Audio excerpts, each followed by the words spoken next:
नमस्ते दोस्तों, ETU facts के फिर से एक नए एपिसोड में आपका स्वागत है। दोस्तों, आज के वीडियो में हम जानने वाले हैं कि पृथ्वी की उत्पत्ति कैसे हुई, पृथ्वी कैसे बनी आग का गोला, बिना पौधों के कहां से आई ऑक्सीजन, कैसे बनी पृथ्वी की कठोर सतह, कहां से आया नमक और पानी। ऐसे ही इंफॉर्मेशनल फैक्ट जानने के लिए हमारे इस ETU फैक्ट चैनल को लाइक शेयर सब्सक्राइब जरूर करें। पृथ्वी की उत्पत्ति कैसे हुई और पृथ्वी कैसे बनी आग का गोला। आज से लगभग 5 बिलियन साल पहले अंतरिक्ष में कई गैसों के मिश्रण से एक बहुत ही जोरदार धमाका हुआ। इस धमाके से एक बहुत ही बड़ा आग का गोला बना, जिसे हम सूर्य के नाम से जानते हैं। इस धमाके के कारण इसके चारों ओर धूल के कण फैल गए। गुरुत्वाकर्षण की शक्ति के कारण ये धूल के कण छोटे छोटे पत्थर के टुकड़ों में बदल गए। धीरे धीरे ये टुकड़े भी गुरुत्वाकर्षण की शक्ति के कारण आपस में टकराकर एक दूसरे के साथ जुड़ने लगे। इस तरह हमारे सौर मंडल का जन्म हुआ। कई मिलियन साल तक गुरुत्वाकर्षण शक्ति ऐसे पत्थरों और चट्टानों को धरती बनाने के लिए जोड़ती रही। उस समय 100 से ऊपर ग्रह सौर मंडल में सूर्य का चक्कर लगा रहे थे। चट्टानों के आपस में टकराने के कारण धरती एक आग के गोले के रूप में तैयार हो रही थी, जिसके फलस्वरूप लगभग 4.54 बिलियन साल पहले धरती का तापमान लगभग 1200 डिग्री सेल्सियस था। अगर धरती पर कुछ था तो उबलती हुई चट्टानें, कार्बन डाइऑक्साइड, नाइट्रोजन और जल वाष्प। एक ऐसा माहौल था जिसमें हम चंद पलों में दम घुटने से मर जाते। उस समय कोई भी सख्त सतह नहीं थी, कुछ था तो बस ना खत्म होने वाला उबलता लावा। कैसे बनी कठोर सतह। धरती पर पानी इकट्ठा होने के कारण धरती की ऊपरी सतह ठंडी होने लगी और उबलती चट्टानें ठंडी होने के कारण सख्त होने लगी। लेकिन धरती के अंदर लावा उसी रूप में मौजूद रहा। धरती का ऊपरी तापमान 70-80 डिग्री सेल्सियस हो चुका था। धरती की सतह भी सख्त हो चुकी थी। धरती के वातावरण में बदलाव लाने के लिए ये तापमान और हालात एकदम सही थे। धरती पर आज जो पानी है वो कई बिलियन साल पहले का है। इसी पानी के नीचे सारी सख्त सतह थक चुकी थी। चांद के पास होने के कारण उसके द्वारा लगने वाले गुरुत्वाकर्षण से धरती पर एक तूफान सा आने लगा। उस तूफान ने धरती पर उथल पुथल मचा दी थी। समय के साथ चांद धरती से दूर होता गया और तूफान शांत हो गया। पानी की लहरें भी शांत हो गई। अब धरती की छाती से लावा फिर निकलने लगे और छोटे छोटे द्वीप बनने लगे। कहां से आया नमक और पानी। धरती के ऊपर ज्वालामुखी फटने का सिलसिला अभी जारी था। ज्वालामुखी के साथ निकलने वाले लावा के साथ निकलती थी गैसें और हानिकारक कार्बन डाइऑक्साइड। वातावरण में फैली कार्बन डाइऑक्साइड ने सूर्य की किरणों को सोखना शुरू कर दिया, जिससे धरती का तापमान बढ़ने लगा। बढ़ते तापमान के कारण सागर के जल से बादल बने और कार्बन डाइऑक्साइड की उपस्थिति में मिलकर अम्लवर्षा मतलब एसिड रेन की बारिश के साथ आने वाली कार्बन डाइऑक्साइड को चट्टानों और पत्थरों ने सोख लिया। वातावरण में कार्बन डाइऑक्साइड खत्म हो जाने से कुछ हजार सालों में तापमान घटकर -50 डिग्री सेल्सियस हो गया। इस स्थिति वाली धरती को बर्फ की गेंद स्नोबॉल भी कहा जाता है। चारों तरफ बर्फ हो जाने के कारण सूर्य की किरणें धरती से परावर्तित रिफ्लेक्ट हो जाती थी और तापमान बढ़ नहीं पाता था। बर्फ और बत्ती चली जा रही थी। बर्फ पानी में कैसे बदली। धरती का केंद्र अभी भी गर्म था। ज्वालामुखियों का फटना भी जारी था, लेकिन बर्फ इतनी ज्यादा हो चुकी थी कि ज्वालामुखी से निकलने वाली गर्मी उसे पिघला नहीं पा रही थी। परंतु अब कोई ऐसा स्रोत नहीं था जो कार्बन डाइऑक्साइड को सोख पाता। सारे चट्टान और पत्थर बर्फ के नीचे दब चुके थे। एक बार फिर कार्बन डाइऑक्साइड ने अपनी ताकत दिखाई और सूरज की गर्मी को सोखाकर बर्फ को पिघलने पर मजबूर कर दिया। अब तक दिन भी 22 घंटों के हो गए थे। 3.9 बिलियन साल पहले पृथ्वी की उत्पत्ति होने के बाद अंतरिक्ष में बचे चट्टानों का धरती पर हमला होने लगा। आसमान से गिरते इन उल्का में एक अजीब से क्रिस्टल थे, जिन्हें आज नमक के रूप में प्रयोग किया जाता है।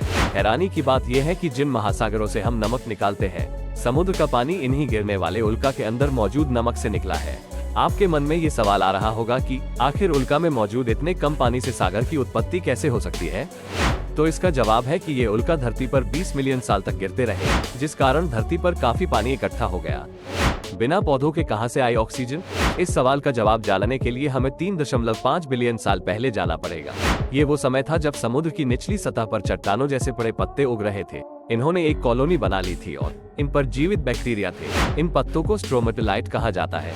ये बैक्टीरिया सूर्य की रोशनी से अपना भोजन बनाते हैं। इस प्रक्रिया को प्रकाश संश्लेषण फोटोसिंथेसिस कहते हैं, जिसमें ये सूर्य की किरणों की ताकत से कार्बन डाइऑक्साइड और पानी को ग्लूकोज में बदल देता है, जिसे शुगर भी कहा जाता है। इसके साथ ही ये एक सह उत्पाद बाय प्रोडक्ट छोड़ता है, जो कि ऑक्सीजन गैस होती है। समय की गति के साथ सारा सागर ऑक्सीजन गैस से भर गया। ऑक्सीजन के कारण पानी में मौजूद लोहे को जंग लगी, जिससे लोहे के अस्तित्व का पता चला। लहरों के ऊपर ऑक्सीजन वायुमंडल में प्रवेश कर चुकी थी। यही वो गैस है जिसके बिना धरती पर जीवन असंभव है। कैसे शुरू हुआ जीवन। 3.8 बिलियन साल पहले धरती पर पानी भी पहुंच चुका था। था और ज्वालामुखी फूट फूट कर छोटे छोटे द्वीप बना रहे थे। उल्काओं की बारिश अभी भी रुकी नहीं थी। पानी और नमक के अलावा ये उल्का और भी कुछ ला रहे थे, कुछ ऐसे खनिज पदार्थ जो जीवन की उत्पत्ति करने वाले थे। ये खनिज पदार्थ थे कार्बन और एमिनो एसिड। ये दोनों तत्व पृथ्वी पर पाए जाने वाले हर जीव जंतु और पौधों में पाए जाते हैं। ये उल्का पानी में 3000 मीटर नीचे चले जाते थे, जहां सूर्य की किरणें पहुंच नहीं पाती थी। धीरे धीरे ये उल्कापिंड ठंडे होकर जमने लगे। इन्होंने एक चिमनी का आकार लेना शुरू कर दिया और ज्वालामुखी में पड़ी दरारों में पानी जाने से धुआं इन चिमनियों से निकलने लगा और पानी एक केमिकल सूप बन गया। इसी बीच पानी में समाहित केमिकलों के बीच ऐसा रिएक्शन हुआ जिससे माइक्रोस्कोपिक जीवन का प्रारंभ हुआ। पानी में सिंगल सेल बैक्टीरिया उत्पन्न हो चुके थे। बर्फ पिघलते समय सूर्य से आने वाली पराबैंगनी हानिकारक किरणों से एक केमिकल रिएक्शन हुआ, जिससे पानी में से हाइड्रोजन पेरोक्साइड बनी और उसके टूटने से ऑक्सीजन, यही ऑक्सीजन गैस 50 किमी ऊपर वातावरण में पहुंची, तो वह भी एक केमिकल रिएक्शन हुआ जिससे से जन्म हुआ, जिससे ओजोन नाम की एक गैस बनी जो सूर्य से आने वाली हानिकारक किरणों को रोकने लगी, जिसने इवान की शुरुआत को एक आधार दिया। अगले 150 मिलियन साल तक इस गैस की परत काफी मोटी हो गई। इसके साथ ही पेड़ पौधे अस्तित्व में आए और ऑक्सीजन की मात्रा और बढ़ने लगी। फिर से पृथ्वी कैसे बनी रहने लायक? एसिड रेन का असर खत्म हो रहा था, सागर का पानी भी नीला हो चला था और धरती नीला ग्रह ब्लू प्लैनेट बन गई थी। पेड़ पौधे फिर वापस उगने लगे थे।